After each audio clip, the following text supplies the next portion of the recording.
السلام علیکم ناظرین، میں ہوں عزیر امتیاز اور آپ دیکھ رہے ہیں انفارمیٹیو ورلڈ۔ ناظرین، سائنس اتنی ہی قدیم ہے کہ جتنی کہ انسانی تاریخ۔ انسان کی تخلیق کے ساتھ ہی سائنس کی تاریخ کا آغاز ہو گیا تھا۔ وقت گزرنے کے ساتھ ساتھ انسان نے اپنے ارد گرد کی اشیاء کے بارے میں جو کچھ بھی سیکھا یا کسی نہ کسی طرح سے دریافت کیا، اس سے سائنس کے علم میں اضافہ ہوتا گیا۔ یونانی فلاسفر جہاں دوسرے علوم پر حاوی رہے، وہاں سائنس میں بھی ان کا کافی عمل دخل رہا۔ یہ فلاسفر 500 قبل مسیح سے سائنس میں دلچسپی لینے لگے۔ 600 سے 1400 سن عیسوی کا دور اسلامی کیمیا گری کا دور کہلاتا ہے۔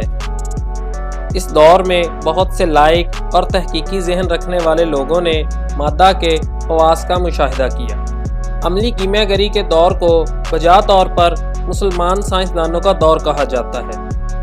13ویں صدی میں چنگیز خان اور ہلاکو خان کے ہاتھوں عالم اسلام پر آنے والی تباہی کے نتیجے میں مسلمان جو پچھلی 7 صدیوں تک اہل علم و دانش کے امام و پیشوا تھے، پیچھے ہٹنے لگے۔ ان کی جگہ مغرب کے ان سائنسدانوں نے لے لی جنہوں نے مسلمانوں کی قائم کردہ یونیورسٹیوں سے ہی فیض حاصل کیا تھا۔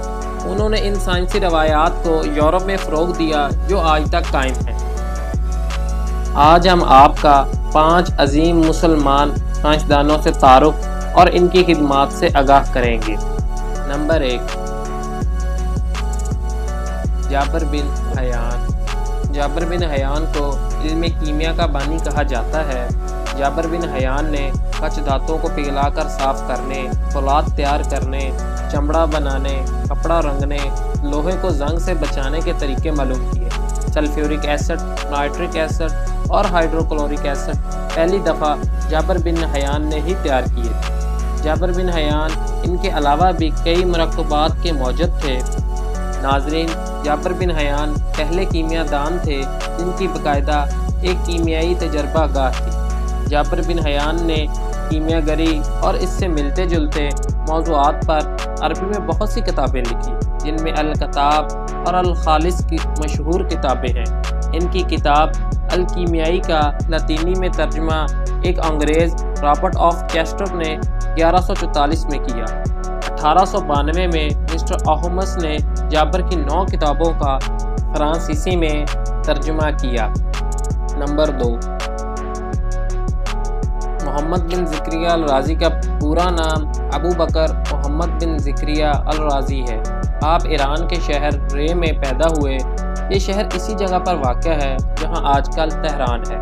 اگرچہ محمد بن زکریا الرازی ایک عملی کیمیا دان تھے، لیکن وہ فن طب میں اپنے زمانے کے علم العلاج کے اصولوں سے بھی پوری طرح واقف تھے۔ وہ بغداد کے ہسپتالوں کے سربراہ اور ایک ماہر سرجن بھی تھے۔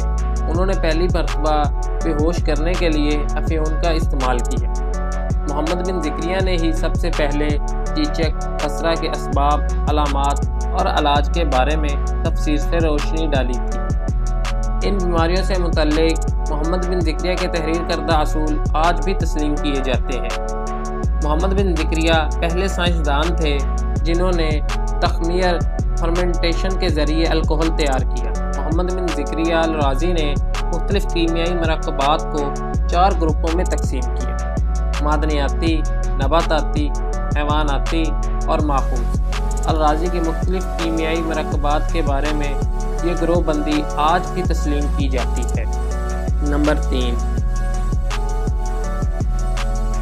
آپ کا پورا نام ابو علی الحسن بن الحسن البصری ہے۔ معزز ناظرین، لاطینی میں اسے الحزن کے نام سے یاد کیا جاتا ہے اور یورپ میں بھی آج بھی اسی نام سے مشہور ہے۔ ابن الحزم ہی تھے جنہوں نے سب سے پہلے مادہ کے انرشیا کا نام لیا، جو بعد میں نیوٹن کے حرکت کے قوانین کے نام سے مشہور ہوا۔ پن ہول کیمرہ بھی ابن الحزم نے ہی ایجاد کیا۔ ان کی شورۂ آفاق کتاب کا نام کتاب المناظر ہے، جو روشنی کی خصوصیات کے متعلق ایک جامع تجرباتی اور ریاضیاتی کتاب ہے۔ ابن الحزم مرر اور لینز کے علاوہ فلیکشن اور ریفریکشن کے قوانین کا پہلا ماہر تصور کیا جاتا ہے۔ آنکھ کے بارے میں جو تفصیل ابن الحزم نے اپنی کتاب میں پیش کی تھی، وہ آج بھی کئی تجربات کے بعد صحیح تسلیم کی جاتی ہے۔ راجر بیکن نے ابن الحسن کے مشاہدات سے کام لے کر دوربین ایجاد کیا۔ نمبر 4، البرونی کا پورا نام برہان الحق ابو ریحان محمد بن احمد ہے۔ وہ شروع سے ہی البرونی کہلاتے۔ آپ وسطی ایشیا کے شہر خوارزم میں کاس کے مقام پر 4 ستمبر 973 میں پیدا ہوئے۔ ابتداء میں آپ نے خوارزم کے مشہور و معروف ریاضی دان ابو نصر منصور سے تعلیم حاصل کی۔ البرونی حیات، ریاضیات، جغرافیہ اور تاریخ موضوعات میں ایک مستند نام کی حیثیت رکھتا ہے۔ وہ قدرتی علوم کے بہت بڑے ماہر تعلیم تسلیم کیے جاتے تھے۔ وہ سلطان محمود غزنوی کے دربار سے بھی عظیم سائنسدان اور تاریخ دان اسکالر کی حیثیت سے منسلک رہے۔ البرونی نے ہی یہ دریافت کیا کہ روشنی آواز سے زیادہ تیز رفتار سے سفر کرتی ہے۔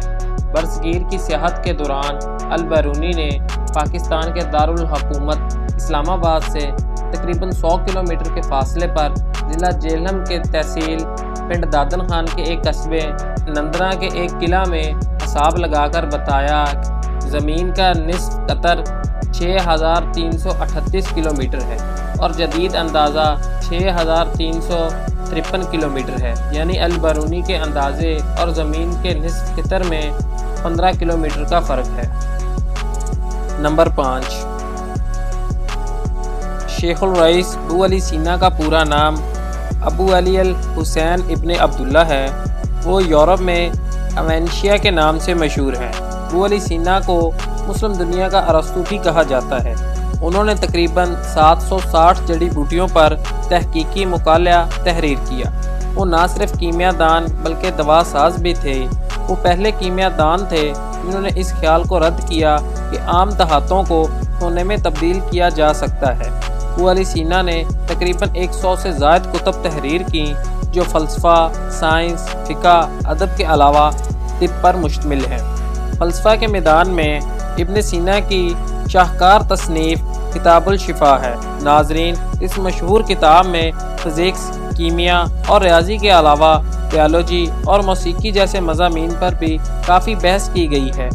طب کے موضوع پر ابن سینا کا انسائکلوپیڈیا القانون فی الطب ایک سند کی حیثیت رکھتا ہے۔ یہ 14 جلدوں پر مشتمل ہے۔ اس کتاب میں انسانی اعضاء کی ساخت اور بناوٹ کو بیان کیا گیا ہے۔ معزز ناظرین، یہ کتاب یورپ کے تمام طبی مدارس میں 17ویں صدی تک پڑھائی جاتی رہی ہے۔ امید ہے ناظرین آپ کو ہماری یہ ویڈیو پسند آئی ہوگی۔ مزید اس طرح کی ویڈیوز دیکھنے کے لیے ہمارے چینل کو سبسکرائب کریں، ساتھ دیے گئے بیل آئیکن پر کلک کریں تاکہ آنے والی ہر ویڈیو کا نوٹیفیکیشن آپ کو بر وقت مل سکے۔